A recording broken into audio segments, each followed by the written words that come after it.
एकादशी को निर्जला एकादशी कहा जाता है।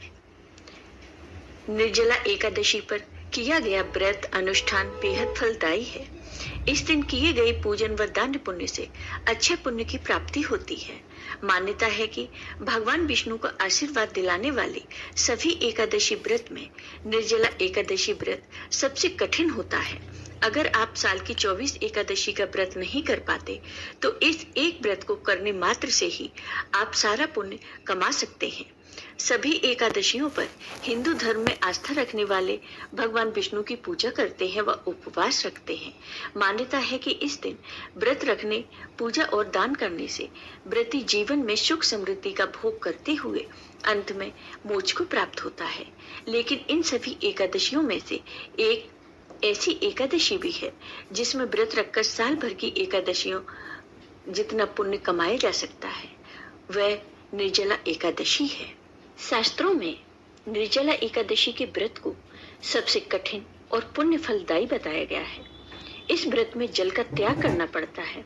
इस दिन बिना कुछ खाए पिए व्रत रखने से सभी पापों से मुक्ति मिल जाती है। मान्यता है कि मात्र इस एकादशी को कर लेने से साल भर की एकादशियों के बराबर फल प्राप्त होता है। इस एकादशी को भीमसेनी एकादशी भी कहा जाता है। इस दिन व्रत रखकर पूजा करने और निर्जला एकादशी व्रत की कथा पढ़ने से भगवान विष्णु की विशेष कृपा प्राप्त होती है। आइए अब सुनते हैं निर्जला एकादशी की ये कथा।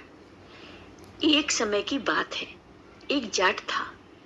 उसकी नई नई शादी हुई थी। वो पहली बार अपनी पत्नी को लेने ससुराल जा रहा था। रास्ते में उसने देखा एक गाय तालाब में पानी पीने जाती है। जेठ का महीना था। गाय तालाब में फंस जाती है, निकल नहीं पाती। तो वह उस जाट को देखती है और उससे कहती है कि भाई, मैं तालाब में फंस गई हूँ, कृपा करके मुझे इस तालाब से निकलने में मेरी मदद करो। लेकिन वह जाट मना कर देता है और कहता है, नहीं नहीं, मैं तुम्हारी मदद नहीं कर सकता। मैं अपनी पत्नी को लेने पहली बार ससुराल जा रहा हूँ। अगर मैं तालाब में घुसा तो मेरे कपड़े गंदे हो जाएंगे। गाय ने बार बार जाट से विनती की, लेकिन वह जाट नहीं माना। गाय ने कहा, अरे भाई, आज निर्जला 11 का दिन है। अगर तुम मेरी मदद करोगे तो तुम्हें बहुत पुण्य मिलेगा। मैं तुम्हें वरदान दूंगी, तुम्हारी 7 पीढ़ियां तर जाएंगी, तुम्हें हर सुख मिलेगा। लेकिन वह जाट नहीं माना। तब गाय को बहुत गुस्सा आ गया। तब गाय ने गुस्से से कहा कि अगर तुम मेरी मदद नहीं करोगे, मुझे इस तालाब से नहीं निकालोगे, तो मैं तुम्हें श्राप दे दूंगी। और ऐसा कहकर गाय ने उस जाट को श्राप दे दिया कि जा, आज पहर बाद तू गधा बन जाएगा। वो जाट डर गया और गाय से माफी मांगने लगा, लेकिन तब तक बहुत देर हो चुकी थी।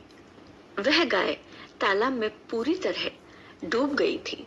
जाट बहुत दुखी हुआ और दुखी मन से अपनी ससुराल पहुंच गया।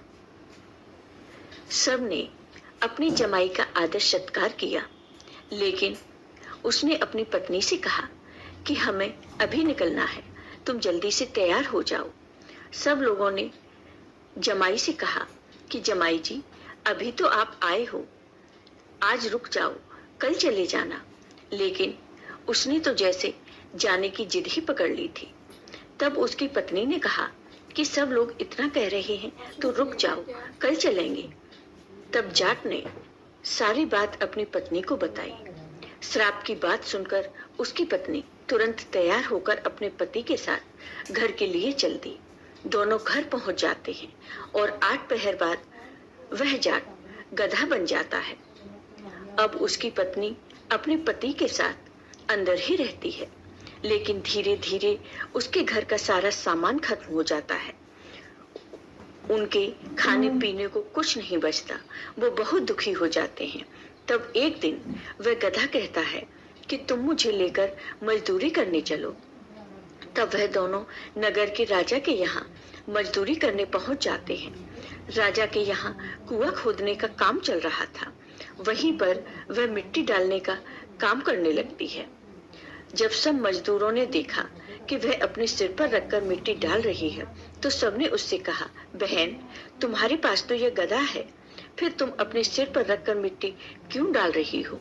इस गधे पर रखकर मिट्टी क्यों नहीं डालती? लेकिन वह कुछ नहीं कहती, चुपचाप अपना काम करती रहती है। यह सब दूर से राजा भी देखते थे। उन्हें बहुत आश्चर्य हो रहा था। एक दिन राजा से रहा नहीं गया और राजा ने जाट की पत्नी से पूछा, बहन, मैं कई दिनों से देख रहा हूँ, तुम अपने सिर पर रखकर मिट्टी डालती हो, जबकि तुम्हारे पास तो यह गधा है, तो तुम इस गधे से मिट्टी क्यों नहीं डालती? तब जाट की पत्नी ने कहा कि महाराज, ये गधा नहीं, मेरे पति हैं, मैं इनसे मिट्टी कैसे डलवा सकती हूँ? तब राजा ने कहा, ऐसा कैसे हो सकता है? तब वह कहती है कि ऐसा एक गाय के श्राप के कारण हुआ है, और वह सारी बात राजा को बता देती है। तब राजा अपने यहाँ एक पंडित को बुलाते हैं और इसका समाधान पूछते हैं। तब पंडित जी कहते हैं, महाराज, इसका एक ही समाधान है। जिस व्यक्ति ने अपने जीवन काल में 101 ग्यारस की हो और उसका फल वो इस गधे को दे दे, तो ये मनुष्य रूप में बदल सकता है। तब राजा ने अपने राज्य में ऐलान करवा दिया कि जिसने 101 ग्यारस की हो, वो उसका फल इस गधे को दे दे। मैं उसे अपना आधा राज्य दे दूंगा। पूरे राज्य में कोई नहीं था जिसने पूरी 101 ग्यारस की हो। तभी एक बूढ़ी औरत महल में आती है और वह कहती है, महाराज, मैंने पूरी 101 ग्यारस की है। तब राजा ने कहा, तो तुम अपनी 101 ग्यारस का फल इस गधे को दे दो, मैं तुम्हें बहुत धन दूंगा। तब वह बूढ़ी औरत कहती है कि हे महाराज, मैं इस धन दौलत का क्या करूंगी? अब मेरे जीवन के दिन ही कितने बचे हैं। अब मेरे लिए ये धन दौलत किसी काम की नहीं है। फिर वह बूढ़ी औरत कहती है, महाराज, मैं 100 ग्यारस का फल इस गधे को दे दूंगी, लेकिन एक निर्जला एकादशी को अपने पास रखूंगी, क्योंकि निर्जला एकादशी से मुझे मोक्ष की प्राप्ति होगी, विष्णु भगवान के दर्शन होंगे। ऐसा कहकर उस बूढ़ी औरत ने 100 ग्यारस का फल उस गधे को दे दिया, जिससे उस गधे का शरीर फिर से इंसान का हो गया। लेकिन एक ग्यारस कम होने के कारण उसके शरीर में एक पूंछ रह गई, वह उसके शरीर से नहीं हटी। इस तरह ग्यारस के फल से उस जाट को गाय के श्राप से मुक्ति मिली।